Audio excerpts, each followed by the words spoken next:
চলে গিয়েছিলাম ফ্রেন্ডসদের সাথে একটা দারুণ রুফটপ ক্যাফেতে। তোমরা এই ক্যাফেটাকে মোটামুটি সবাই চেনো, বলতে গেলে বিশেষ করে যারা বাসাতে থাকো আর তার বাইরে বাইরে থাকলেও কোনো অসুবিধা নেই, যারা বাসাতে যাতায়াত করো তারা অবশ্যই চিনবে এই ক্যাফেটা। বলতে গেলে কলেজ পথে আমরা বহুবার এখানে এসেছি, একদম স্টেশনের পাশেই। সে যাই হোক, সেদিন আমাদের স্যারও সেখানে উপস্থিত ছিলেন। আসলে আমরা যেখানে টিউশন পড়তাম সেখানকারই ফেয়ারওয়েলটা আমাদের দেয়া বাকি ছিল, তাই ফেয়ারওয়েল উপলক্ষে আজ তিনি আমাদের এখানে নিয়ে এসেছেন।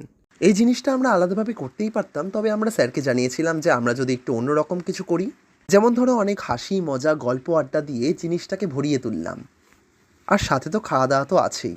তিনি সেখানে প্রথমেই গিয়েই আমাদের বলে দিয়েছিলেন যে তোমাদের যা ইচ্ছা, যেটা তোমাদের খেতে ইচ্ছা হবে তোমরা সেটাই অর্ডার করতে পারো, আমি পে করব। তারপরে আর কি, অর্ডার দেওয়া খাবারগুলোও চলে এলো আর আমরা একসাথে বসে খাওয়া দাওয়া করলাম। মাঝখানে আমরা অনেক ছবিও তুলেছি। তোমরাই বলো, ছবি না তুললে হয়? এই দিনটাকে তো স্মৃতি হিসাবে রাখতে হবে নিজেদের কাছে। এভাবে আমরা অনেক হাসি মজা আনন্দে দিনটাকে উদযাপন করলাম।